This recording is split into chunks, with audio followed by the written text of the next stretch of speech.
ఎందుకట్లా? మేబీ అంతే ఒక్కొక్కసారి అలా జరుగుతది. మన మూవీస్‌లో సరిగ్గా చూపించరు. సో, చూపించినప్పుడు మనం మంచిగా కనిపించం. ఇది లైక్ పాస్ట్ ఫ్రమ్ 14 ఇయర్స్‌గా అందరూ అంటూ ఉన్నది. అవునా? అంటే లైక్ స్క్రీన్‌లో కంటే రియల్‌గానే బాగున్నామన్నమాట. అది అవును. కాన్‌స్టాంట్‌గా వింటూనే ఉన్నాను. ఇప్పుడు బయటింత అందంగా ఉన్న మీరు స్క్రీన్‌లో ఇంకా బావుండాలి గదా! అలా నో. అలా ఏముండదు. యాక్చువల్లీ బయట బాగున్న వాళ్ళు స్క్రీన్‌లో అంత గ్రేట్‌గా కనిపించరు. ఓకే. సో, బయట యావరేజ్‌గా ఉన్నవాళ్ళు ఆన్ స్క్రీన్‌లో స్క్రీన్‌లో బావుంటారు. చాలా బాగా కనిపిస్తారు. అంటే కొందరిది కెమెరా లుక్. హ్మ్. వాళ్ళు కెమెరాలో మేకప్ వేసిన తర్వాత వాళ్ళు చాలా అందంగా కనిపిస్తారు. కొంతమంది ఇది గత కొన్ని సంవత్సరాలుగా జరుగుతున్నది. ఆ! ఓకే. ఇప్పుడు మీతో యాక్ట్ చేసినటువంటి 'నాని' గారు పాన్ ఇండియా లెవెల్‌కెళ్లారు. మీరెందుకు 1, 2 సినిమాలతో ఆపేసారు? 1, 2 కాదు 16 సినిమాలు చేశాను. Maybe okay. నా మెంటాలిటీ సినిమా ఇండస్ట్రీకి సెట్ అవ్వదు. ఓకే. సో, మేబీ అంటే నాకు సినిమాలో యాక్టింగ్ చేయడం అంటే ఇష్టం కానీ, ఓకే. సినిమా అవకాశాల కోసం యాక్టింగ్ చేస్తూ ఉన్ ఉండలేకపోవడం నా నేచర్. ఓకే. మేబీ అందుకేమో. అంటే ఎందుకండి? ఏమన్నా ఇబ్బందయిందా? లేకుంటే సినిమాస్‌లో ఎందుకు బయటికి రావాల్సొచ్చింది? హ్మ్. చెప్పా గదా! నా నేచర్ సినిమా ఇండస్ట్రీకి సెట్ అవ్వదు. ఓకే. కొన్ని ల్యాక్ ఆఫ్ నాలెడ్జ్ నాకు అంటే ఆహ్, అంటే ఏమంటారు? మూవీస్ ఎలా సెలెక్ట్ చేసుకోవాలి? ఆ మూవీ ఆపర్చునిటీస్‌ని ఎలా యుటిలైజ్ చేసుకోవాలో నాకప్పుడు తెలీదు. ఓకే. తెలిసేసరికి కాలం అయిపోయింది. ఏమైపోయింది? అంటే మనకొచ్చిన అవకాశాలు హ్మ్. ఈ స్టోరీ బాలేదు, ఇది బాలేదు. ఓకే. హ్మ్. సో, అలా అనుకుంటూ ఎళ్ళిపోయాను. కానీ మన చేతిలో 4 సినిమాలున్నప్పుడే ఇంకో 4 సినిమాలొస్తాయనే నాలెడ్జ్ ఆ రోజు లేదు నాకు. ఓకే. కాపోతే అప్పుడు కూడా చిన్న సినిమాలే వచ్చాయి. పెద్ద సినిమాలు రాలేదు. పెద్ద సినిమాలు రావాలంటే కొన్ని ప్రాక్టికల్ ప్రాబ్లమ్స్ ఉంటాయి. సో, ప్రాక్టికల్ ప్రాబ్లమ్స్ జోలికి నేనెళ్ళను కాబట్టి. ఎందుకంటే ఆ రోజు, ఈ రోజు నేను ఎప్పుడూ అమ్మాయిల ప్రాబ్లమ్ గురించే అవును. మాట్లాడతాను.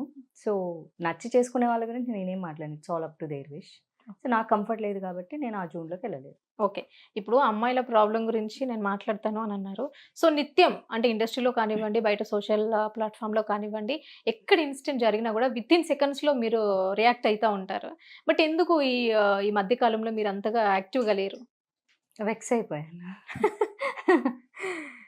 ఓకే. అంటే లైక్ మాట్లాడేటప్పుడు 2 రకాలుంటది.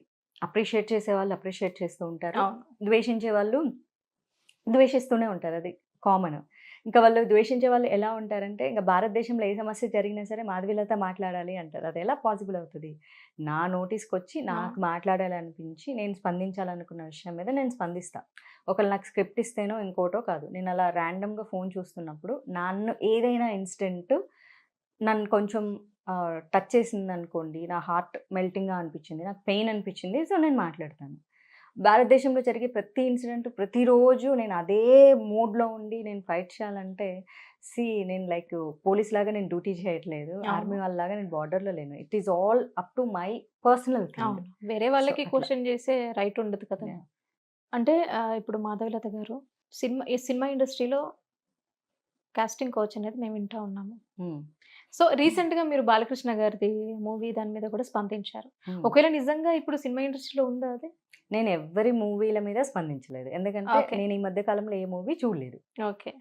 నేను పర్సనల్‌గా స్పందించాను. బికాజ్ నా ఇన్‌స్టాగ్రామ్‌లో నేను ఎవ్రీడే ఏదో ఒక టాపిక్ మీద అవును. మాట్లాడుతూనే ఉంటాను. అది ఏ టాపిక్ అన్నది నాకు తెలీదు. ఆ రోజు నా మూడ్ బేస్‌తో నాకు ఏ టాపిక్ నేను నేను చూసిన దాని మీద, నేను చూసిన ఇన్సిడెంట్ మీద, నేను ఫీల్ అయిన ఇన్సిడెంట్ మీద నేను రియాక్ట్ అవుతూ ఉంటాను. అది స్పిరిచువాలిటీ దగ్గర నుంచి, డివోషన్ దగ్గర నుంచి, సొసైటీలో జరిగే ఇన్సిడెంట్ వరకు నేను దేని మీద నా మూడ్ ఆ రోజు పనిచేస్తదో నాకు తెలీదు. ఆ మొమెంట్ నాకనిపిస్తే చెప్తా. అలా చెప్పింది. దాన్ని తీసుకొనెళ్ళి పలానా మూవీలో కూడా ఇలాంటిది ఒక డైలాగ్ పెట్టారు. ఒక సిట్యుయేషన్ పెట్టారు అని మాట్లాడడం జరిగింది. ఆహ్, మూవీస్‌లో జరుగుతదా అంటే ఐ మీన్ నేను మాట్లాడింది చైల్డ్ అబ్యూజ్, చైల్డ్ అవును. మొలెస్టేషన్, చైల్డ్ రేప్స్ గురించి. ఇప్పుడు ఎవరి నేచర్ ఎలాంటిదన్నది నేనెళ్ళిపోయి అది సినిమా ఇండస్ట్రీలో గాని, సొసైటీలో గాని చూడలేను. అదొక కైండ్ ఆఫ్ డిసీజ్. చిన్న పిల్లలతో చిన్న పిల్లల్ని కూడా సెక్సువల్‌గా చూడటం పర్వర్ట్ లాగా అన్నది వాళ్ళ నేచర్‌కి వాళ్ళ మైండ్ సెట్‌కి సంబంధించిన విషయం. అది మనం పర్టిక్యులర్‌గా ఎళ్లి చూడలేము. అది నిజంగా సినిమా వాళ్ళే చేస్తారా? బయటోళ్ళు చేస్తారా? నాకు తెలీదు. ఎందుకంటే అది మనం అలాంటి వాళ్ళని మనం నోటీస్ చేసినప్పుడు గాని చెప్పగలం. అవును. బట్ అలాంటి ఇన్సిడెంట్‌లయితే సమాజంలో ప్రతిరోజు జరుగుతూనే ఉంటాయి. నేను దాని గురించి మాట్లాడా. And most of the things అంటే 99% చిన్న పిల్లల్ని అలా చేసేవాళ్ళు ఖచ్చితంగా వాళ్ళకి తెలిసినోళ్ళే చేస్తారు తప్ప బయటోళ్ళొచ్చి చేయరు.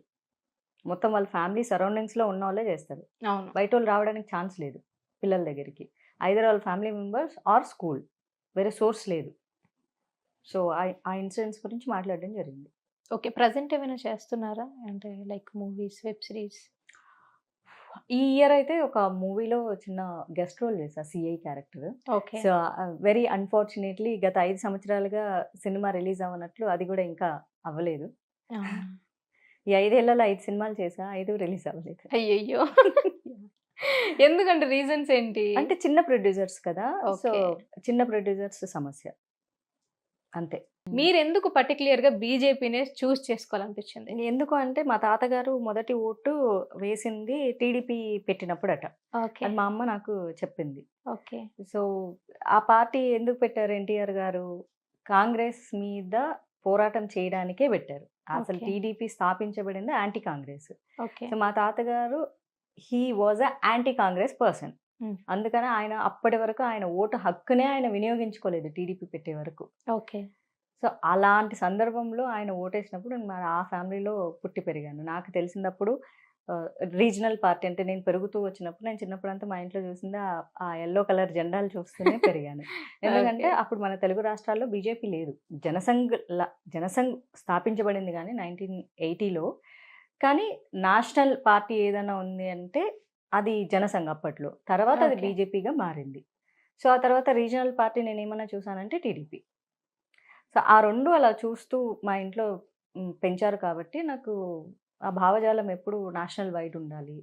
సో రీజనల్ పార్టీ అంటే ఒక స్టేట్‌కి మాత్రమే కమిట్ అయి ఉంటాము. నేషనల్ పార్టీ సెలెక్ట్ చేసుకుంటే సో నేను నేషనల్‌గా ఉండొచ్చు.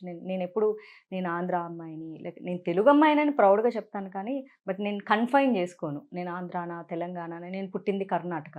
సో మరి నేను కొన్ని ఇయర్స్ పెరిగింది మహారాష్ట్ర. నేను అట్లా ఏ స్టేట్‌కి నన్ను నేను కన్ఫైన్ చేసుకోను. బట్ యెస్, నేను తెలుగు అమ్మాయిగా చాలా గర్వపడతా. తెలుగు భాష అమ్మాయిగా పుట్టినందుకు. బట్ నేను ఇండియన్ అని చెప్పుకోవడానికి ఇష్టపడతాను కాబట్టి, సో నేషనల్ లెవెల్‌లో ఎప్పటికైనా ఉండాలి అన్నది డ్రీమ్ బిగ్. డ్రీమ్ బిగ్ అని నేనే చెప్పి స్మాల్ ప్లేస్‌లో ఆగిపోకూడదు అని చెప్పి నేషనల్ పార్టీ సెలెక్ట్ చేసుకున్నాను. ఇప్పుడు చాలామంది ఏమనుకుంటున్నారంటే, పవన్ కళ్యాణ్ గారు బీజేపీకి తెలంగాణలో సపోర్ట్ చేశారు కాబట్టి, పవన్ కళ్యాణ్ గారికి మీరు డై హార్ట్ ఫ్యాన్ మాకు తెలుసు ఎప్పటినుంచో. సో ఆ రీజన్ వల్లనే బీజేపీలో చేరిందా అనే టాక్ వినిపిస్తోంది. అది ఎంతవరకు నిజమంటారు? ఓకే. నేను రివర్స్ క్వెషన్ అడుగుతాను. ఓకే. బీజేపీ తెలంగాణకి పవన్ కళ్యాణ్ ఎప్పుడు సపోర్ట్ చేశాడు? ఏ ఇయర్? ఏ ఇయర్ అని చెప్పలేము. ఈ మధ్యలోనే చేశారు. మరి నేను బీజేపీలో జాయిన్ అయింది ఎప్పుడు? 6 ఇయర్స్ బ్యాక్. కదా! సో అంటే ఈ మధ్యలో మీరు యాక్టివ్ అవుతున్నారు కదా! సో అంతకుముందు ఏమైనా చేంజెస్ ఏమైనా ఉన్నాయా? లేకుంటే ఎట్లా ఇట్లానే ఉంటాయి? సైలెంటా? నేను 2018లో జాయిన్ అయ్యాను. అసలు అప్పుడు జనసేన, బీజేపీ అసలు కలిసే లేదు. అసలు అలయన్స్‌లో కూడా లేదు. ఓకే. 2020లో ఆంధ్రప్రదేశ్‌లో అలయన్స్ అయింది. ఆంధ్రప్రదేశ్ కాదు, బీజేపీతో అలయన్స్ అయింది. హిట్ టీవీ యాప్ ని డౌన్లోడ్ చేసుకోండి. ఇందులో short news, live news, entertainment movies అన్ని అవైలబుల్ గా ఉన్నాయి. Please download Hit TV app. Hit TV app. Hit TV యాప్ని ఫ్రీగా డౌన్లోడ్ చేసుకోండి.